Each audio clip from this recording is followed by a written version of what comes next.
আসসালামু আলাইকুম বন্ধুরা, সবাই কেমন আছেন? আশা করি সবাই ভালো আছেন। বন্ধুরা, আজকে আমি আরও একটি রেসিপি নিয়ে চলে এসেছি। আজকে আমি তৈরি করে দেখাবো দারুণ মজার আর খুব সহজ দুটির রেসিপি।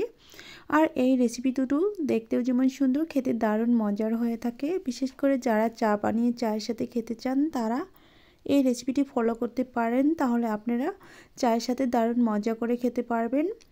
আর এই রেসিপি তৈরি করতে খুবই সহজ, খুব অল্প উপকরণ দিয়ে তৈরি করে নেওয়া যাবে এমনই রেসিপি নিয়ে চলে এসেছি।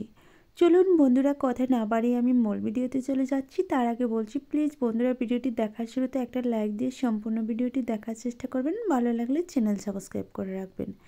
এখন আমি প্রথম রেসিপিতে চলে আসলাম। আজকে প্রথম রেসিপি তৈরি করার জন্য প্রথমে লাগবে একটি ডিম। আমি ডিমটাকে ভেঙে নিলাম। তারপর দিয়ে দিচ্ছি স্বাদ মতো চিনি। বন্ধুরা, আমি চিনিটাকে গুঁড়ো করে দিয়েছি, আপনারা চাইলে আস্ত চিনি দিতে পারেন, সেক্ষেত্রে একটু ভালোভাবে বিট করে নিতে হবে। তারপর দিয়ে দিচ্ছি স্বাদ মতো লবণ, দিয়ে দিচ্ছি 2 টেবিল চামচ রান্নার রেগুলার তেল। এখন আমি একটা কাঁটা চামচের সাহায্যে ভালোভাবে মিশিয়ে নিচ্ছি। দেখেন বন্ধুরা, এইভাবে করে ভালোভাবে মিশিয়ে নিচ্ছি। আর এটা 3 থেকে 4 মিনিট ভালোভাবে মিশালেই খুব সহজে মিশে যাবে। যেহেতু আমি চিনিটা গুঁড়ো করে নিয়েছি, সেক্ষেত্রে একটু সময় কম লাগবে। আর আপনারা যদি আস্ত চিনি দিতে চান, সেক্ষেত্রে 5 থেকে 6 মিনিটের মতো বিট করে নিলে একেবারে গলে যাবে। বন্ধুরা, আমার মিশিয়ে নেওয়া হয়ে গেছে। এখন অ্যাড করে দিচ্ছি ময়দা দেওয়ার পর দিয়ে দিচ্ছি বেকিং পাউডার। এই বেকিং পাউডারটা অবশ্যই দেওয়ার চেষ্টা করবেন। আমি এখানে হাফ টেবিল চামচ বেকিং পাউডার দিয়ে দিচ্ছি। আপনারা চাইলে বেকিং সোডা দিয়ে দিতে পারেন, সেক্ষেত্রে বেকিং সোডা অবশ্যই হাফ টেবিল চামচ না, 4 ভাগের 1 ভাগ দিয়ে দিবেন। তারপর আমি এভাবে করে ভালোভাবে মিশিয়ে নিচ্ছি। দেখেন, আমি কাঁটা চামচের সাহায্যে মিশিয়ে নিচ্ছি। আপনারা চাইলে হ্যান্ড উইক্স অথবা হাতের সাহায্যেও কাজটা করে নিতে পারেন। বন্ধুরা, এভাবে করে ভালোভাবে মিশিয়ে নিতে হবে, তা না হলে এই যে আজকের দারুণ মজার রেসিপিটি তৈরি হবেই না। তো দেখেন, আমি কিছু সময় ধরে মিশিয়ে নিচ্ছি, আপনাদের দেখাচ্ছি। আমি কিন্তু এখানে কোনো স্কিপ করে দিচ্ছি না, শুধু ভিডিওটা একটু ফাস্ট করে দিচ্ছি। কতটা আঠালো হয়েছে আপনারা দেখেই বুঝতে পারছেন। এখন কিন্তু আমার রেডি করা হয়ে গিয়েছে। এটা আমি একটা রেস্টে রেখে দিব 5 মিনিটের জন্য। 5 মিনিট পর ফিরে এসে দেখাচ্ছি। দেখেন, অনেকটা সেট হয়ে গিয়েছে। এখন আমি একটু চামচটা তুলে দেখাচ্ছি। দেখেন, অনেক শক্ত হয়ে গিয়েছে। এখন আমি একটা মেজারমেন্ট চামচ দিয়ে আজকের রেসিপিটা তৈরি করে দেখাবো। মেজারমেন্ট চামচ দিয়ে তৈরি করার একটাই কারণ, মেজারমেন্ট চামচ দিয়ে তৈরি করলে সবগুলো পিঠা বা নাস্তা একই সমান হবে, যার কারণে দেখতে ভালো লাগবে। দেখেন, আমি 1 টেবিল চামচ করে নিচ্ছি। তারপর এভাবে করে প্রথমে গোল করে নিচ্ছি। গোল করা হয়ে গেলে আমি 4 কোণা করে দিব স্কোয়ার শেপে। আপনারা চাইলে গোলাকার করেও বানিয়ে নিতে পারেন। দেখেন, আমি সেমভাবে আরও কিছুটা বানিয়ে দেখাবো। একটা বানিয়ে দেখাচ্ছি, তবে এটা একটা একটা করে বানিয়ে তারপর তেলের উপর ছেড়ে দিতে হবে। এটা বানিয়ে রাখলে হবে না, যার কারণে একেবারে চ্যাপ্টা হয়ে যেতে পারে। তার জন্য একটা করে বানিয়ে একটা করে তেলের উপর ছেড়ে দিতে হবে। দেখেন কত সুন্দর হয়েছে চারকোনা। আপনারা যে কোনো শেপে এগুলো বানিয়ে নিতে পারবেন দারুণ সুন্দরভাবে। চাইলে গোলাকার বা যে কোনো সাইজে বানিয়ে নিতে পারবেন। দেখেন, একেবারে রেডি হয়ে গিয়েছি একটা। এখন আমি চুলায় চলে যাচ্ছি ভেজে নেওয়ার জন্য। একটা একটা করে বানিয়ে তারপর তেলের উপর ছেড়ে দিচ্ছি। দেখেন,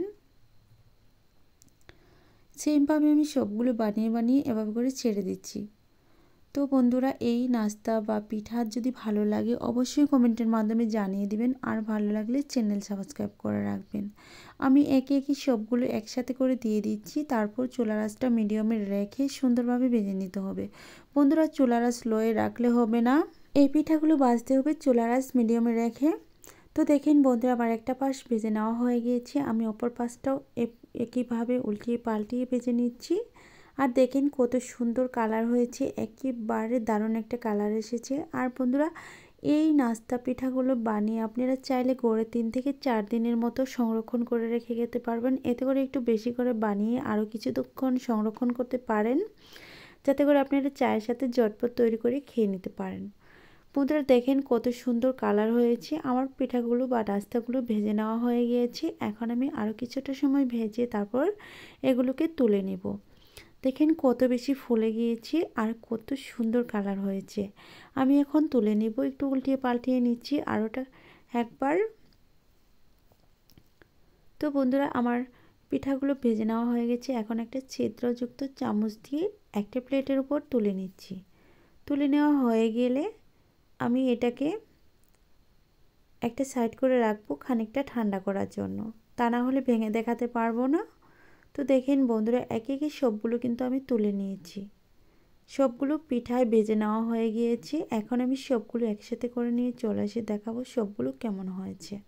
তো দেখতেই পাচ্ছেন অনেক সুন্দর কালার হয়েছে।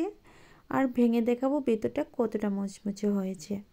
বন্ধুরা, যতক্ষণ আমি পিঠা নাস্তাগুলো ভেঙে দেখাবো ততক্ষণে দেখেন আমি বলছি আমার রেসিপি ভালো লাগলে চ্যানেল সাবস্ক্রাইব করে রাখতে পারেন। তার সাথে বলছি প্লিজ বন্ধুরা, যদি আমার কোনো নতুন বন্ধু এসে থাকেন তাহলে প্লিজ আমার চ্যানেলটি সাবস্ক্রাইব করে দিয়ে পাশে থাকা বেল বাটনটি অন করে রাখবেন আমার চ্যানেলের ভিডিও সবার আগে পাওয়ার জন্য। তো দেখেন কতটা মুচমুচে হয়েছে আর কত দানাদার হয়েছে, একেবারে ডলা দেওয়ার সাথে সাথে ভেঙে যাচ্ছে।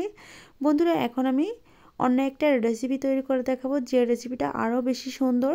আপনারা সাথে থেকে দেখার চেষ্টা করেন। এখন আমি দ্বিতীয় রেসিপিতে চলে আসলাম। বন্ধুরা, আজকে দ্বিতীয় রেসিপি তৈরি করার জন্য প্রথমে লাগবে সাবুদানা। আমি সাবুদানাগুলো আধা ঘন্টার মতো ভিজিয়ে রেখেছিলাম।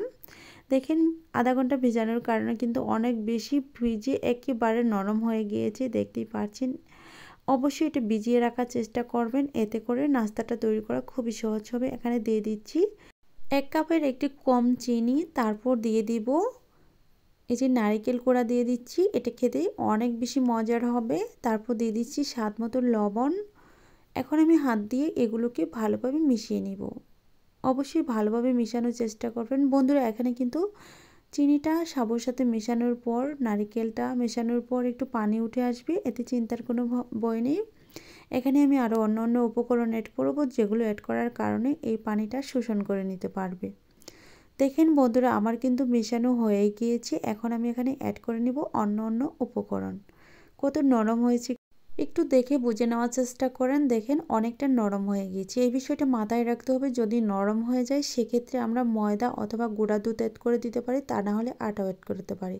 দিয়ে দিচ্ছি টি টেবিল চামচ দিয়ে 4 ভাগের 1 ভাগ বেকিং পাউডার, আর দিয়ে দিচ্ছি 2 টেবিল চামচ কর্নফ্লাওয়ার, 3 টেবিল চামচ গুঁড়া দুধ আর 4 টেবিল চামচ ময়দা। বন্ধুরা, এই বিষয়গুলো খেয়াল রাখবেন, এতে করেই সবগুলো উপকরণ দেওয়ার পর অনেকটা টাইট হয়ে যাবে। দেখেন এই যে এরকম হয়েছে। আমি এখান থেকে অল্প অল্প করে নিয়ে তারপর নাস্তাগুলো বা পিঠাগুলো তৈরি করে নিব। এভাবে করে নিয়ে নিব। দেখেন একটু করে নিয়ে আমি তেলের উপর ছেড়ে দিব। বন্ধুরা, এখন আমি ভেজে নেওয়ার জন্য চলে যাচ্ছি। চুলে একটা কড়াই বসিয়ে রেখেছি, আর এখানে পর্যাপ্ত পরিমাণে তেল দিয়ে তেলটাকে হালকা আঁচে গরম করে সেই গরম তেলে একটু করে নিয়ে দিয়ে দিচ্ছি। দেখেন খুব সুন্দর একটা পিঠা বা নাস্তা হচ্ছে। এটা আপনারা বানিয়ে গড়ে 3 থেকে 4 দিন সংরক্ষণ করে রাখতে পারবেন। এটা চা অথবা কোনো কিছুর সাথে খেতে হবে না, এমনি খেয়ে সাবার করে ফেলবেন, যেটা আমি বলে দিচ্ছি। তারপর একটু এগুলো লেগে যায় নিচে, কিন্তু পুড়ে যায় না, তাই আলতু হাতে চামচ দিয়ে এটিকে ছাড়িয়ে নেওয়ার চেষ্টা করবেন প্রথম অবস্থায়। তারপর দ্বিতীয়বার ছাড়ানোর কোনো প্রয়োজন হবে না, একেবারেই ছেড়ে যাবে। তো বন্ধুরা, দেখেন আমি কিন্তু খুব সুন্দরভাবে দেখিয়ে দিচ্ছি এগুলো কিভাবে ভাজতে হয়। এই যে এভাবে করে আলগা করে দিচ্ছি, এতে করে আর লেগে যাবে না। তো আমি প্রতিটা পিঠাই আলগা করে দিচ্ছি, দেখেন কত সুন্দরভাবে। তারপর কিছুক্ষণ ভেজে নেওয়ার পর উল্টিয়ে দিব। উল্টিয়ে দেওয়া হয়ে গেলে এপাশ ওপাশ ভেজে একেবারে মুচমুচে করে নিতে হবে। ভিতরটা একেবারে চিজের মতো হবে, সাদা ধবধবে আর একটু রাবারের মতো হবে। দেখেন বন্ধুরা, কত সুন্দর কালার চলে এসেছে। এভাবে করে উল্টিয়ে পাল্টিয়ে ভেজে নিতে হবে। বন্ধুরা, আমি এই পিঠাটাও যতক্ষণে ভেজে নিচ্ছি ততক্ষণে আপনাদের কাছে বলছি, যদি আমার ভিডিও ভালো লাগে তাহলে চ্যানেল সাবস্ক্রাইব করে রাখবেন, আর পাশে থাকা বেল বাটনটি অন করে দেবেন আমার চ্যানেলে ভিডিও সবার আগে পাওয়ার জন্য। আর আরেকটা কথা বলছি, যদি আমার কোনো নতুন বন্ধুরা এসে থাকেন তাহলে প্লিজ বন্ধুরা আমার চ্যানেলে একবার হলেও ঘুরে আসতে পারেন। যদি আমার চ্যানেলে কোনো ভিডিও ভালো লেগে থাকে তাহলে চ্যানেলটি সাবস্ক্রাইব করে রেখে পাশে থাকা বেল বাটনটি অন করে রাখবেন, আমার চ্যানেলে প্রতিদিনের ভিডিও সবার আগে আপনার কাছে পৌঁছানোর জন্য। বন্ধুরা, দেখেন কথা বলতে বলতে আমি প্রায় ভেজে নিয়েছি, খুব সুন্দর কালার এসেছে। এখন আমি সবগুলো ভেজে একটা শাকনাযুক্ত চামচ দিয়ে তুলে প্লেটের উপর তুলে নিব। তোলা হয়ে গেলে আমি বাকি অংশটুকু একইভাবে ভেজে নিব। দেখেন কত সুন্দর হয়েছে, সাপগুলো বোঝা যাচ্ছে, আর খুবই মুচমুচে হবে, খেতে দারুণ মজার হয়ে থাকে। এগুলো অনেকটা ঠান্ডা ঠান্ডা লাগে। সাবু তো এমনিতেই অনেক ঠান্ডা হয়, ভাজার পরেও যখন খাবেন একেবারে মুখের মধ্যে ঠান্ডা লাগবে এমনই একটা রেসিপি। তো দেখেন আমি সবগুলো একসাথে করে তুলে নিয়ে চলে এসে দেখাবো সবগুলো ভেজে নেওয়ার পর কতটা সুন্দর হয়েছে। আমি একটু কাছ থেকে দেখিয়ে দেওয়ার চেষ্টা করছি। দেখেন কত সুন্দর আর কত মুচমুচে হতে পারে, এটা দেখেই বুঝতে পারছেন। বন্ধুরা আমার সবগুলো ভেজে নেওয়া হয়ে গিয়েছে। আমি এখন একটা একটা করে ভেঙে দেখাবো। আর প্রতিটা সাবুর পিঠার মধ্যে সবগুলো যে দেখা যাচ্ছে খুবই সুন্দর লাগছে। এগুলো খেতে দারুণ হয়ে থাকে। এটা চায়ের সাথে খেতে পারবেন, বাচ্চাদের টিফিনে রাখতে পারবেন, সকালে নাস্তায় রাখতে পারবেন, বিকেলে নাস্তায় রাখতে পারবেন এই ধরনের রেসিপিগুলো। তো দেখেন কত সাদা হয়েছে, ভিতরটা কত দবদবে ফর্সা হয়েছে। আর এগুলো ভিতর থেকে একটুও পড়বে না, ওপর থেকেও খুব সুন্দর থাকবে, একেবারে পড়ে যাওয়ার কোনো ভয় থাকে না এই সাবুর পিঠাগুলো। বন্ধুরা কথা বলতে বলতে আমি প্রায় ভিডিওর শেষ প্রান্তে চলে এসেছি। আমি আবারও বলছি, প্লিজ বন্ধুরা যদি ভালো লাগে চ্যানেল সাবস্ক্রাইব করে রাখবেন, আর আমার প্রতিদিনীয় ভিডিও পাওয়ার জন্য নোটিফিকেশনটি অন করে রাখবেন, আমার চ্যানেলে ভিডিও সবার আগে পাওয়ার জন্য। বন্ধুরা আজ এ পর্যন্তই। ভালো থাকবেন, সুস্থ থাকবেন, আল্লাহ তাআলার কাছে এই কামনা করে বিদায় নিচ্ছি। পরবর্তীতে আবারও দেখা হবে নতুন কোনো রেসিপি নিয়ে। ততক্ষণে সবাই অনেক বেশি ভালো থাকবেন, অনেক বেশি সুস্থ থাকবেন এই কামনা করে বিদায় নিচ্ছি। খোদা হাফেজ। আসসালামু আলাইকুম বন্ধুরা, সবাই কেমন আছেন? আশা করি সবাই ভালো আছেন। বন্ধুরা আজকে আমি আরও একটি রেসিপি নিয়ে চলে এসেছি। যেহেতু এখন শীত পড়ে গিয়েছে তার জন্য আমি নিয়ে চলে এসেছি ভাপা পিঠার রেসিপি। আজকে তৈরি করে দেখাবো দুই ধরনের ভাপা পিঠার রেসিপি। দেখতে যেমন সুন্দর, খেতে দারুণ মজার হয়ে থাকে। এই শীতে এমন কেউ নেই যারা ভাপা পিঠা খায়নি। শীতের মধ্যে ভাপা পিঠা খেতে কিন্তু দারুণ মজার হয়ে থাকে। সকালবেলা ধোয়া ওঠা ভাপা পিঠা খেতে দারুণ মজার একটা ব্যাপার। চলুন বন্ধুরা কথা না বাড়িয়ে আমি সুন্দর সুন্দর ভাপা পিঠা তৈরি করার জন্য মূল ভিডিওতে চলে যাচ্ছি। তার আগে বলছি প্লিজ বন্ধুরা ভিডিওটি দেখার শুরুতে একটা লাইক দিয়ে সম্পূর্ণ ভিডিওটি দেখার চেষ্টা করবেন, আর ভালো লাগলে চ্যানেল সাবস্ক্রাইব করে রাখবেন। এখন আমি মূল রেসিপিতে চলে আসলাম। আজকের ভাপা পিঠা তৈরি করার জন্য লাগবে প্রথমে আতপ চাউলের গুঁড়া। আজকে আমি আতপ চাউলের গুঁড়া দিয়ে ভাপা পিঠা তৈরি করে দেখাবো। এখানে আমি ভাপা পিঠার জন্য আতপ চাউল গুঁড়ো করে নিয়েছি। আমি হাফ কেজি চাউল গুঁড়ো করে নিয়েছি, আর সেই চাউলের গুঁড়ো দিয়েই ভাপা পিঠা তৈরি করে নিব। প্রথমে গুঁড়ো নিয়েছি, তারপরে স্বাদ মতো লবণ দিয়ে দিচ্ছি। এখন আমি হাত দিয়ে ভালোভাবে মাখিয়ে নিচ্ছি। বন্ধুরা আমি এখানে সাদাটা বানানোর জন্য হাফ কেজি চাউল নিয়েছি, আবার হলুদ অংশ বানানোর জন্য হাফ কেজি চাউল নেব। মোট আমি 1 কেজি চাউলের ভাপা পিঠা বানাবো। তারপর নিয়ে নিচ্ছি নর্মাল তাপমাত্রার পানি। আমি ওটা মেশানোর পর তারপর নর্মাল তাপমাত্রার পানি দিয়ে এটাকে ভালোভাবে মিশিয়ে নেওয়ার চেষ্টা করব। বন্ধুরা এটা ভালোভাবে মাখিয়ে নিতে হবে একটু ভিজা ভিজা করে, তা না হলে ভাপা পিঠার ভেতরটা অনেকটাই কাঁচা রয়ে যাবে। অনেকেই বলে ভাপা পিঠা বানাতে গেলে ভিতরে সিদ্ধ হয় না। আজকের রেসিপিটা ফলো করেন, আপনাদের ভাপা পিঠাও দারুণ সুন্দর হবে। বন্ধুরা দেখেন হাত দিয়ে মুঠো করছি, একেবারে পারফেক্টভাবে রেডি হয়ে গিয়েছে, আর হাত দিয়ে চাপ দিলেই ভেঙে যাচ্ছে। বন্ধুরা এখন আমি এগুলোকে চেলে নেব। আমার কিন্তু রেডি হয়ে গেছে গুঁড়োটা মাখানো। এখন একটা ছিদ্রযুক্ত চালনি নিয়েছি, একটা বোলের উপর রেখে দিয়েছি। তারপর আমি যে রেডি করে রাখা গুঁড়োটা চেলে নিব। দেখেন আমি সবগুলো গুঁড়ো একসাথে করে দিয়ে দিচ্ছি। যেহেতু এখানে হাফ কেজি চাউলের গুঁড়ো, তার জন্য একসাথে করে চেলে নেওয়া যাচ্ছে। আমি যে চালনিটা নিয়েছি এটা অনেক বড় চালনি। এখন আমি হাত দিয়ে ডলে ডলে চেলে নিব। বন্ধুরা আমরা নর্মাল যে গুঁড়া চালনা দিয়ে চেলে নেই সেভাবে চাললে হবে না, একটু হাত দিয়ে চেপে চেপে চেলে নিতে হবে। দেখেন বড় বড় দানা পড়ছে, হাত দিয়ে চাপলে প্রতিটা দানা একেবারে আলাদা আলাদা বোঝা যাবে, সেটা অবশ্যই বুঝে নিতে হবে। আর দেখেন একেবারে পারফেক্টভাবে আমি এই গুঁড়োটা ভিজিয়ে নিয়েছি, যার কারণে অনেক সুন্দর গুঁড়ো হয়ে গিয়েছে। বন্ধুরা আমার গুঁড়োগুলো চেলে নেওয়া হয়ে গেছে। এখন আমি এটিকে একটা সাইড করে রেখে দিব, আর বাকি হলুদ অংশ যে আমি তৈরি করব সেটাও আমি দেখিয়ে দিচ্ছি। আমি রেডি করে নিচ্ছি। বন্ধুরা আমি এখানেও হাফ কেজি চাউলের গুঁড়ো নিয়েছি, আর গুঁড়োটা দেখেন অনেকটা জোরে আছে। তারপর এখানে আমি স্বাদ মতো লবণ দিয়ে দিব। লবণ দেওয়া হয়ে গেলে হাত দিয়ে ভালোভাবে একটু মিশিয়ে নেব। আর মিশিয়ে নেওয়ার পর অবশ্যই এখানে একটু হলুদ রং অ্যাড করব। আর এই রংটা হচ্ছে আমি ফুড কালার নিয়েছি, এটা হচ্ছে ইয়েলো ফুড কালার নিয়েছি। আপনারা চাইলে অন্য যে কোনো রং নিতে পারেন, এই রং খাওয়া স্বাস্থ্যের জন্য কোনো ক্ষতি নয়। আমি একটু হালকা রং দিয়ে দিব, অতিরিক্ত রং দেব না। আপনারা চাইলে সম্পূর্ণটাই সাদা রঙে বানিয়ে নিতে পারেন, তবে আমি সৌন্দর্যের জন্য একটু কালার মিশিয়ে নেব, যার কারণে দেখতে ভালো লাগবে। বন্ধুরা দেখেন আমি এই রঙটাই নিয়েছি, এটা হচ্ছে ইয়েলো ফুড কালার। আপনারা যে কোনো সুপার শপে গিয়ে এই কালারগুলো চাইলে আপনাদের দিয়ে দিবে। দাম মাত্র 40 টাকা রাখবে। একটা করে বোতল অনেক দিন চলে যাবে। বন্ধুরা আমি একটু কালার পানিতে মিশিয়ে নিয়েছি, তারপর অল্প অল্প করে দিয়ে তারপর আমি এভাবে করে গুঁড়ির মধ্যে মিশিয়ে নিব। আমি যে প্রথমটা যেভাবে মিশিয়ে নিয়েছি ঠিক সেইভাবেই আমি এটাও মিশিয়ে নিচ্ছি। দেখেন খুব সহজে মিশিয়ে নেওয়া যাচ্ছে। অবশ্যই আপনারা এভাবে করে মিশিয়ে নেবেন। দেখেন আমার প্রায় মিশিয়ে নেওয়া হয়ে গেছে। আমি একটু আরও ভিজিয়ে নেব, যার কারণে আরেকটু রঙের পানি দিয়ে দিচ্ছি। অবশ্যই এটা যত ভালো ভিজাবেন তত ভালো বাপা হবে। একেবারে ভেতরটা অনেকটা সুন্দর নরম তুলতুলে সিদ্ধ হবে। দেখেন আমার প্রায় মেশানো হয়ে গিয়েছে। আর দেখেন এখন আমি মোট দিয়ে মোটি করছি, একেবারে ছেড়েও যাচ্ছে। এই যে কত সুন্দরভাবে দলা পেকে যাচ্ছে, আবার প্রেস করলেই ছেড়ে যাচ্ছে। এখন আমি এগুলোকে চেলে নিব। আমি সেম একটা ওই যে ছিদ্রযুক্ত চালনা নিয়েছি, আর এখানে সবগুলো একসাথে ঢেলে দিব। ঢেলে তারপর আমি সবগুলোকে সুন্দরভাবে চেলে নিব। বন্ধুরা এই চালনাগুলো দিয়ে চেলে নেওয়ার চেষ্টা করবেন, এতে করে দানাগুলো খুব সুন্দর হবে, একটু মোটা মোটা টাইপের দানা হবে, আর বাপাগুলোও দেখতে সুন্দর হবে। বন্ধুরা এখন আমি সবগুলো চেলে নিব। দেখেন আমি কিভাবে চেলে নিচ্ছি, হাত দিয়ে ডলে ডলে চেলে নিতে হবে, তা না হলে এগুলো পড়বে না। একটু ভেজা আছে যেহেতু, তার জন্য ডলে ডলেই চেলে নিতে হবে। দেখেন গুঁড়িগুলো খুব ঝরঝরেভাবে পড়ে যাচ্ছে। বন্ধুরা আরেকটা কথা বলে দিচ্ছি, আপনারা যদি এগুলো ফ্রিজ থেকে বের করেন গুঁড়িগুলো, তাহলে সেক্ষেত্রে একটু পানিটা বেশি দিবেন, তা না হলে কিছুক্ষণ পরেই পানিটা শোষণ করে নেবে। সে কথাটা আমি বলে দিলাম।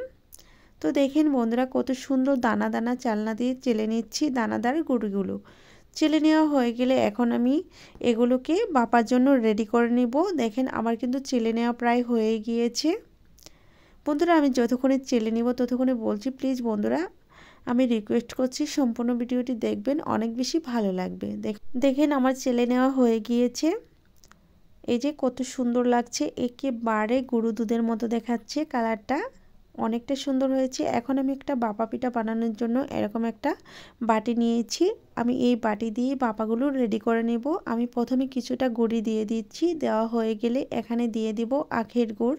আপনারা চাইলে খেজুরের গুড় দিতে পারেন, অথবা এখানে নারিকেল কুড়াও দিতে পারেন, আখের গুড় অথবা খেজুরের গুড়ের সাথে মিশিয়ে। বন্ধুরা আমি কিছুটা গুড় দিয়ে দিচ্ছি, তারপর এখন আমি এর উপর দিয়ে আরও কিছুটা গুঁড়ি দিয়ে দিচ্ছি, দিয়ে আমি এই পিঠাটা রেডি করে রাখলাম, একটা সাইড করে রেখে দিব। বন্ধুরা আপনারা চাইলে একটা পাতলা কাপড় দিয়ে ডেকে দিতে পারেন, তবে আমি একটা জালি দিয়ে ডেকে দিচ্ছি, যার কারণে সিদ্ধ হতে খুবই সুবিধা হবে। আপনারা বাপা বানানোর সময় অবশ্যই জালিটা ব্যবহার করবেন, দেখবেন কত সহজে বাপা পিঠাটা সিদ্ধ হয়ে যায়। দেখেন এটাকে আমি এখন একটা সাইড করে রেখে দিব। কত সুন্দরভাবে রেডি করে নিয়েছি। বন্ধুরা এখন আমি সেমভাবে একটা সাদা পিঠা রেডি করে দেখাবো। আমি সাদা গুঁড়িটাও নিয়ে নিচ্ছি, তারপর এই যে আখের গুড় নিয়ে নিচ্ছি, তারপর আমি বাপা বানানো আরেকটা বাটি নিয়ে নিচ্ছি, নিয়ে তারপর আমি এই পিঠাটাও রেডি করে দেখাবো। দেখেন কত সুন্দর আখের গুড়। আপনারা চাইলে খেজুরের গুড় দিয়ে দিতে পারেন, অথবা গুড় দিয়ে নারকেল কোড়া দিয়ে একটা পুর বানিয়েও দিতে পারেন, এতে করেও খেতে দারুণ মজার হয়ে থাকবে। দেখেন আমি এখন আরেকটি বাটি নিয়ে নিচ্ছি, নিয়ে তারপর একইভাবে আরও একটি পিঠা রেডি করে দেখাবো। বন্ধুরা আমি এই বাটির উপর প্রথমে কিছু গুঁড়ি নিয়ে নিচ্ছি, নেওয়ার পর এখানে আমি আখের গুড় দিয়ে দিব। ভিতরটাতে একটু বেশি করে দেওয়ার চেষ্টা করবেন, এতে করে বাপা পিঠাটা খেতে দারুণ হয়ে থাকে। আমি প্রথমে একটু গুঁড়ি নিচ্ছি, তারপরে এই যে আখের গুড় দিয়ে দিচ্ছি, আমি একটু বেশি করে দিয়ে দিচ্ছি, তারপর আরেকটা লেয়ার উপর দিয়ে দিব। এতে করে একটু একটু হালকা হালকা করে গুড়ের অংশটা যখন বেরিয়ে আসবে বাহিরে, তখন দেখতে দারুণ সুন্দর হবে। দেখেন আমি একটু একটু করে নিচ্ছি, আর হাত দিয়ে কিন্তু চাপা যাবে না, চেপে চেপে বানালে সিদ্ধ হবে না। আলতু হাতে এভাবে করে রেডি করে নিতে হবে, আলতু হাতে নিতে হবে, তা না হলে কিন্তু বাপাগুলো একেবারে কাঁচা রয়ে যাবে। বন্ধুরা এটা রেডি করার পর আমি চুলায় চলে যাব, আবারও একটা জালি দিয়ে ডেকে নিচ্ছি। ডেকে নেওয়া হয়ে গেলে এখন আমি চুলায় চলে যাব। বন্ধুরা চুলায় আমি একটা বাপা পিঠার হাঁড়ি বসিয়ে দিব, সেই হাঁড়িতে আমি বাপা পিঠাগুলো রেডি করে নিব, সিদ্ধ করে নিব। বন্ধুরা একটা হাঁড়ি বসিয়ে নিয়েছি, আর এখানে পরিমাণ মতো পানি দিয়ে দিচ্ছি, একটু বেশি করে দিয়ে দিচ্ছি, যেহেতু অনেকগুলো বাপা বানাবো তার জন্য বেশি করে দিয়ে দিচ্ছি। আর পানিটা যখন একেবারে গরম হয়ে বাষ্প বেরিয়ে আসবে তখনই পিঠাগুলো দিয়ে দিতে হবে। এর আগে দিলে পিঠাটা একেবারেই সিদ্ধ হবে না, অনেকটা কাঁচাই রয়ে যাবে। বন্ধুরা আমি কিছুক্ষণ জাল দেওয়ার পর দেখেন ভিতর থেকে বাষ্পটা কিন্তু বেরিয়ে এসেছে। আর আমি চুলার আঁচটা কিন্তু হাই হিটে রেখেছি, যেহেতু অনেকটা পানি দিয়েছি এখানে লো আঁচে রাখার কোনো প্রয়োজন নেই। একটু হাই হিটে রেখে বাবাগুলো বানানোর চেষ্টা করবেন, এতে করে সুন্দরভাবে সিদ্ধ হয়ে যাবে। বন্ধুরা প্রথমে আমি একটা পিঠা বানিয়ে দেখাবো ঢাকনা ছাড়া। ঢাকনা ছাড়া পিঠা বানাতে গেলে একটু সময় বেশি পড়ে, সেটাও আমি দেখিয়ে দিচ্ছি। প্রথমটা আমি ঢাকনা ছাড়া দেখিয়ে দিচ্ছি। ঢাকনা ছাড়া বানাতে গেলে একটা পিঠা বানাতে 3 মিনিট সময় লাগে, আর যেটা ঢাকনা দিয়ে বানাবো সেটা মাত্র 1.5 মিনিট সময়েই পিঠাটা হয়ে যাবে। বন্ধুরা দেখেন ঢাকনা ছাড়া আমার পুরো 3 মিনিট লেগেছিল। আমার পিঠাটা কিন্তু অলরেডি হয়ে গিয়েছে, অনেকটা সিদ্ধ হয়ে গিয়েছে। এখন আমি এটা তুলে রেখে দিচ্ছি। তারপর আরেকটা ঢাকনা দিয়ে বানিয়ে দেখাবো। আমি পিঠাটা রেডি করে রেখেছি, আমি সেমভাবে বসিয়ে দেব। দেখেন এই যে আমি সেমভাবে বসিয়ে দিচ্ছি, দিয়ে আমি উপর থেকে বাটিটা তুলে নিব, তুলে তারপর ঢাকনা দিয়ে দিব। বন্ধুরা এ পর্যায়ে চুলার আঁচটা হাই হিটেই রাখতে হবে, এতে করে বাষ্পটা বেশি বেরিয়ে আসবে আর সিদ্ধ হবে খুব দ্রুত। তারপর এভাবে করে জালিটা আমি ভিতরে রেখে দিলাম। এখন আমি একটা মাটির ঢাকনা দিয়ে ঢেকে দিচ্ছি। আপনারা যে কোনো ঢাকনা দিয়ে ঢাকতে পারেন, একটা বিষয় খেয়াল রাখতে হবে যাতে পিঠার গায়ে লেগে না যায় ঢাকনাটা। বন্ধুরা আমি এই যে 1.5 মিনিট পর খুলে দেখাচ্ছি, পুরো হাতে গোনা 1.5 মিনিট পর খুলে দেখাচ্ছি। একেবারে সিদ্ধ হয়েছে, নরম তুলতুলে হয়েছে। আর দেখেন একেবারে অনেক বেশি ভাস্প জমে খুব দ্রুত সিদ্ধ হয়ে গিয়েছে। বন্ধুরা এখন আমি হলুদ রঙের পিঠা বসিয়ে দিলাম। আমি দুটো সাদা দেখিয়ে দিচ্ছি আর দুটো হলুদ রঙের পিঠা দেখিয়ে দিচ্ছি। আর এই পিঠাগুলো দেখতে দারুণ সুন্দর হবে আমি যখন সবগুলো পিঠা একসাথে করে নিয়ে আসব। সাদা আর হলদে একসাথে করলে দারুণ সুন্দর হয়। বন্ধুরা দেখেন আমি ঢাকনা দিয়ে ঢেকে দিচ্ছি, আর ঢাকনাটা আমি 1.5 মিনিট পর খুলে নেব। আমি বাকিগুলো ঢাকনা দিয়ে ঢেকে সিদ্ধ করে নিয়েছি, যেহেতু সময় কম লাগছে তার জন্য আমি এই পদ্ধতিটাই ফলো করছি। আপনারা চাইলেও এই পদ্ধতিটা ফলো করে দেখতে পারেন, খুব সহজে আর তাড়াতাড়ি বাবা পিঠা বানিয়ে নিতে পারবেন। বন্ধুরা আমি আরও একটি বসিয়ে দেব, বসিয়ে তারপর দেখিয়ে দিচ্ছি খুব সহজে আর সুন্দরভাবে। একটা পিঠাও কিন্তু ফেটে যাচ্ছে না, ভেঙে যাচ্ছে না। আমি তুলে নিচ্ছি, আর আমি সবগুলো পিঠা একসাথে করে যখন দেখাবো তখন বুঝতে পারবেন যে সবগুলো পিঠা এত সুন্দর হয়েছে। এই যে আবার একটা পিঠা দিয়ে দিচ্ছি, দিয়ে আবারও ঢেকে আমি 1.5 মিনিট পর খুলে নিব। খুলে দেখিয়ে দিব পিঠাগুলো কতটা সুন্দর হয়েছে। বন্ধুরা মাটির ঢাকনা দিয়ে ঢেকে দেওয়ার চেষ্টা করবেন, এতে করে পিঠাগুলো খুব সহজেই আর খুব সুন্দরভাবে সিদ্ধ হয়ে যাবে, অনেকটা নরম নরম হয়ে। তো দেখেন বন্ধুরা আমার কিন্তু এইটাও রেডি হয়ে গিয়েছে। আমি এটা নামিয়ে নিব, নামিয়ে সবগুলো পিঠা একসাথে করে নিয়ে চলে আসব।